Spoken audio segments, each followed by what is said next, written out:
on this matter remains the same. Cancel the dates. Cancel the dates. Cancel the dates. So when I say that our SDGs are under threat, the threat is real. As a family of nations, we have already lost 2 years of progress during the decade of action due to economic shutdowns effected to contain COVID-19. And if you want the global economy to regain that lost ground, you must cancel the debts. You are watching African Boss. Here we discuss business, finance, technology, and geopolitics from an African perspective. Welcome to African Boss and welcome to this episode. We are just going to look at the speech made by President Chakwera at the United Nations General Assembly, which has been called one of the greatest speeches ever made by an African president at the ongoing United Nations General Assembly. We'll just get to the meaty part of the speech and look at what the president had to say. Killing over 1,000, displacing over 500,000, and washing away homes, roads, and bridges, businesses, and fields of crops that are a source of livelihood for over 2 million people. So when I say that our SDGs are under threat, the threat is real, and it is already here. What Malawi needs, therefore, is decision and action.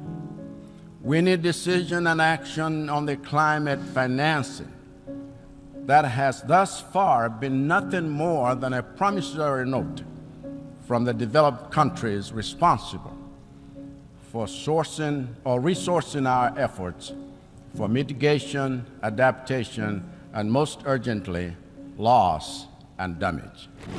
What the president there is referring to is Cyclone Freddy, which destroyed the livelihood of many Malawians, destroyed lives, property. About 2 million people were affected in the country, as well as there were droughts in parts of Malawi. So that's what he's talking about. And what it is that it is generally agreed that it is the developed nations are the biggest polluters of the environment, and they are the ones who have caused the most damage to the climate. And the poor countries are sort of collateral. There will be some sort of compensation towards the poor countries who are suffering the effects of climate change caused by the developed nations. That funding hasn't been forthcoming. It's just been talked about, promissory note, but nothing has been done. That's the point here. We need decision and action on debt. For like most least developed countries, Malawi is in distress because its debt is unsustainable. So the president there is saying that Malawi, his country, has got debt that's unsustainable, which is true. Public debt is quite high. It's almost 50 or 60% of its GDP. So Malawi's GDP will probably looking at maybe 11 billion or 12 billion USA dollars every year. And the public debt is hovering about 5 or 6 or 7 billion. Obviously, Malawi's GDP is quite small because there isn't a lot of manufacturing or goods and services. So already, at the best of times, 40% or maybe 50% of the yearly budget is sponsored by the donor community. So then, if you add the public debt, which has external and the domestic borrowing, it just doesn't work for the country. You are watching African Boss. Please subscribe to African Boss and scroll around the channel for some interesting videos. And so our call to action on behalf of all LDCs. With all the United Nations, IMF, they have all these terms. LDCs will be least developed countries, and there are about 46 LDCs in the world. 46, and 36 are in Africa, particularly in sub-Saharan Africa. So what President Chakwera here is saying could be repeated, the same scenario in many African countries. It is a statistic that is quite shocking and that needs to change. On this matter remains the same. Cancel the dates. Cancel the dates. Cancel the dates. As a family of nations, We have already lost 2 years of progress during the decade of action due to economic shutdowns effected to contain COVID-19. And if you want the global economy to regain that lost ground, you must cancel the debts. We have lost another 2 years of progress during this decade of action due to economic disruptions caused by the war in Eastern Europe. And if you want to see LDCs catch up on SDGs, you must cancel the debts. That's a decision you can make today, an action you can take that would breathe oxygen into the suffocating economies of the global South.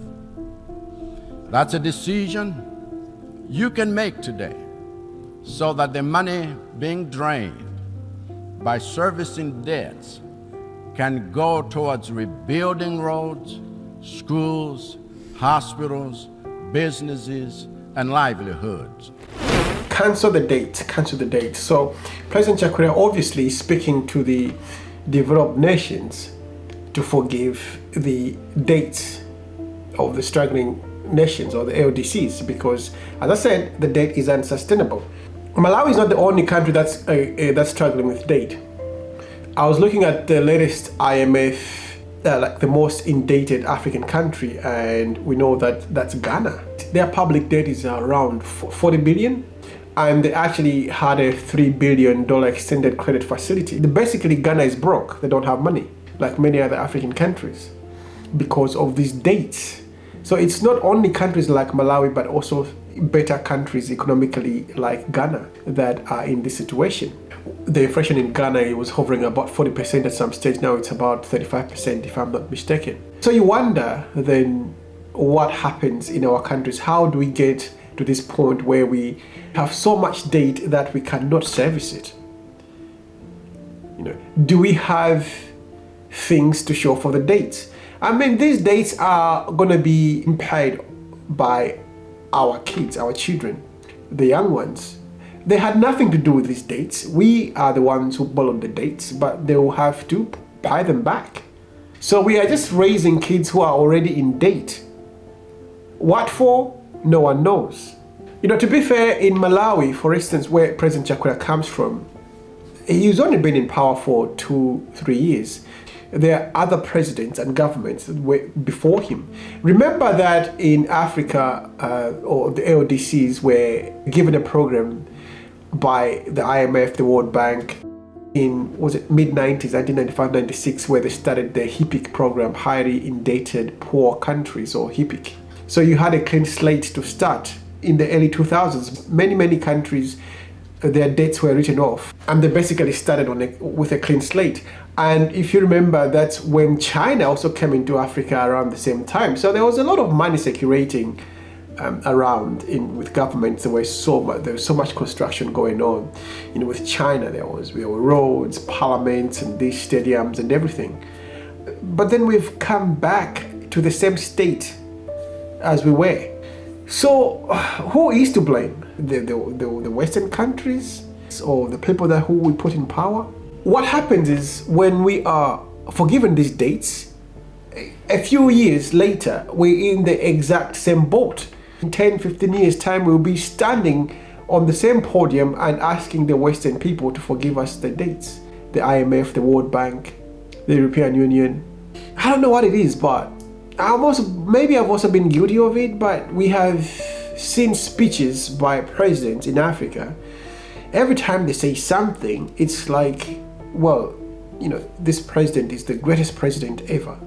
I'm not specifically talking about President Chakwera here, but I'm talking about, we've seen that with President Ruto, with Dambuyo, we have seen that with Ibrahim Traore. You can forgive President Traore because, is it the power of the speech and when they talk and that's it, or is forgiven? Africa is back. But we have seen this, politicians are great talkers. I think we need to move away from praising our leaders for having made a great speech. The social media is just awash with nice speeches by African leaders. Every time our president from Africa says something, the best speech ever. But if we actually look at what's being said, maybe we should be holding our politicians more accountable. Maybe we do not hold ourselves to a higher standard. Tell me what you reckon, and let's make a good discussion on the comments. Leave your comments below, and I'll see you in my next video.